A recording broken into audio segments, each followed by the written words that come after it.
1 फरवरी 1959 की रात रूस के यूराल पर्वतों में एक हाइकिंग समूह अपने टेंट के अंदर रुका हुआ था। बाहर तेज हवा चल रही थी और तापमान -30 डिग्री सेल्सियस के आसपास था। ये एक दूरस्थ इलाका था जहां आसपास किसी भी तरह की मदद उपलब्ध नहीं थी। ये समूह अनुभवी हाइकर्स का था जो एक शीतकालीन अभियान पर निकले थे। इनका नेतृत्व इगोर द्यातलोव कर रहे थे और उनका लक्ष्य ओतोरटेन पर्वत तक पहुंचना था। यात्रा के शुरुआती दिन बिल्कुल सामान्य थे।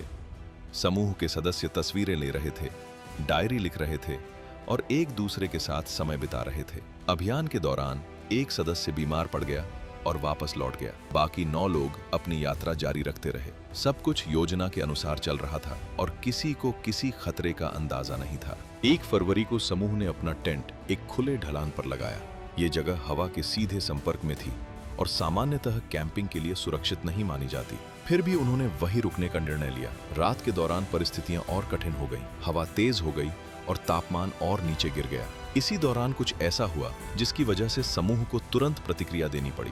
जांच के अनुसार टेंट को अंदर से काटा गया था। ये इस बात का संकेत है कि समूह ने जल्दबाजी में टेंट छोड़ा। सबसे असामान्य बात यह थी कि वे लोग बिना उचित सर्दियों के कपड़ों के बाहर निकल गए। इतनी अधिक ठंड में ऐसा निर्णय लेना सामान्य नहीं माना जाता। पैरों के निशानों के विश्लेषण से पता चला कि समूह के सदस्य टेंट से जंगल की ओर गए, लेकिन वे भागते हुए नहीं लग रहे थे। उनके कदमों के निशान स्थिर थे, जिससे लगता है कि वे लोग धीरे धीरे नीचे की ओर चले। जब समूह तय समय पर वापस नहीं आया तो खोज अभियान शुरू किया गया। कुछ दिनों बाद बचाव दल को उनका टेंट मिला। टेंट क्षतिग्रस्त था और अंदर का सारा सामान वहीं पड़ा हुआ था। खोज टीम को सबसे पहले 2 शव एक पेड़ के पास मिले। दोनों ने आग जलाने की कोशिश की थी, लेकिन अत्यधिक ठंड की वजह से वे जीवित नहीं रह पाए। उनके पास पर्याप्त कपड़े नहीं थे।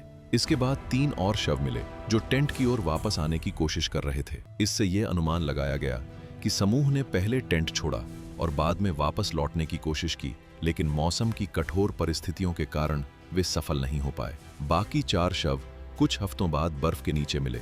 इनमें से कुछ को गंभीर चोटें थीं, जैसे पसलियों और खोपड़ी में फ्रैक्चर। एक मामले में जीभ गायब थी। ये सभी बातें जांच को और जटिल बना देती हैं। जांच के दौरान कुछ असामान्य बातें सामने आईं। कुछ कपड़ों पर रेडिएशन के निशान पाए गए, लेकिन इसका स्पष्ट स्रोत पता नहीं चल सका। इस मामले में कई सवाल उठते हैं। यदि हिमस्खलन हुआ होता तो टेंट पूरी तरह क्षतिग्रस्त होना चाहिए था। यदि किसी ने हमला किया होता तो संघर्ष के स्पष्ट संकेत मिलते, और यदि केवल ठंड के कारण मौत हुई होती तो कपड़े उतारने का व्यवहार असामान्य है। इन सभी तथ्यों के कारण जांचकर्ता किसी एक स्पष्ट निष्कर्ष पर नहीं पहुंच सके। आधिकारिक रिपोर्ट में लिखा गया कि मौतें एक अज्ञात शक्ति के कारण हुई।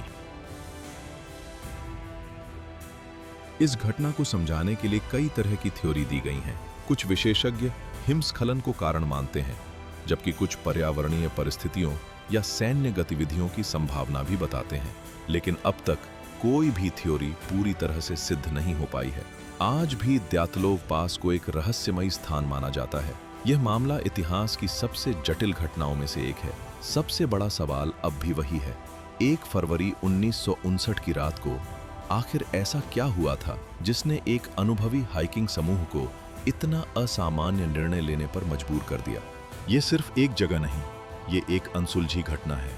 60 साल से ज्यादा समय बीत चुका है, लेकिन सच आज भी सामने नहीं आया। और आखिरी सवाल, उस रात आखिर क्या हुआ था जो 9 लोग अपनी जान बचाने के लिए बाहर निकल गए? अगर आपको लगता है कि आप इसका जवाब जानते हैं तो अपनी राय जरूर बताएं।